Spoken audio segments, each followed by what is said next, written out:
Hi. Excited ta kayo kay mag-unboxing na punta natay duha upat ka parcel na abot kay natay gipang upgrade sa atong bike. See, bago pa itong bike pero need na itong upgrade. So ito i-check. Sulod na ni.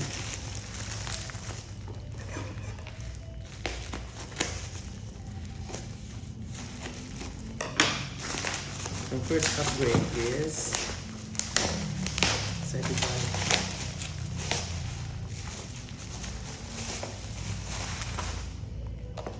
Hope.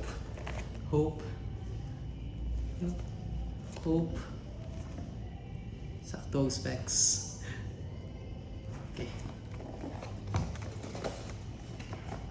Baba kayo.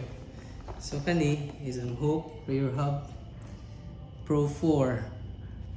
Nag-need na mo upgrade ani. Nagpalit ta ani tungod kay ato mapulihan og XT group set ang ato ang bagong Scott Spark. So para magamit ang XT nato ang mga component, need ta mo change og hub.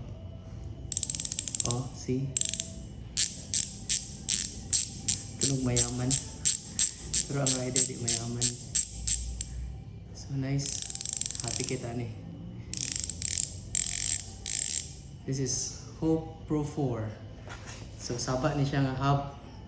More gangis. Okay. Second.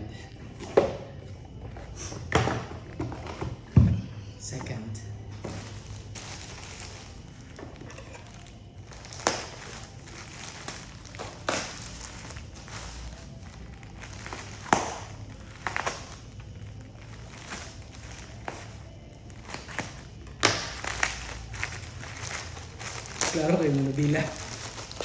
This is handlebar. So handlebar, napuli tag handlebar or need ka mapuli og handlebar tungod kay ang handlebar nga nasa to Scott Spark is kuan alloy. So nag-change ka into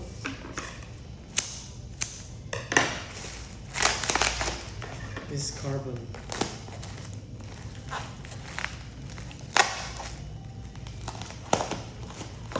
Grabe kayo mong butos ang seller. Legit.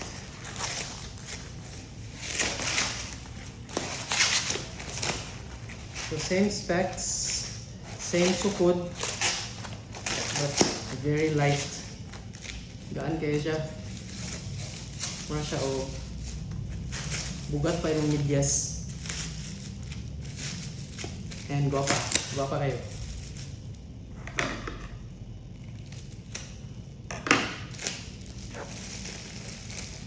Guwapa kayo.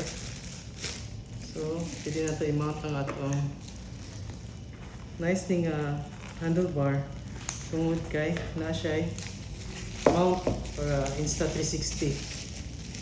So, di na ito mag-disturb yung datag Insta360. Tanawa sa kagwapa. So, mo blend or mo nice kayo. Bagay kayo sa itong bike. Yan natay. Fraser SL super light. This is SL is super light. Natay mount para Insta360. Gaan kayo siya. Mura siya malihibog manok. Yan na yung ani oh. Para sa grip mo grip siya sa mga shifter na to. Hindi. Hoy mahay. Kinabiwan.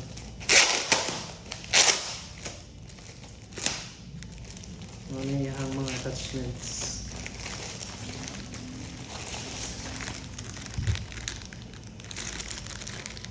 Okay, thank you kayo.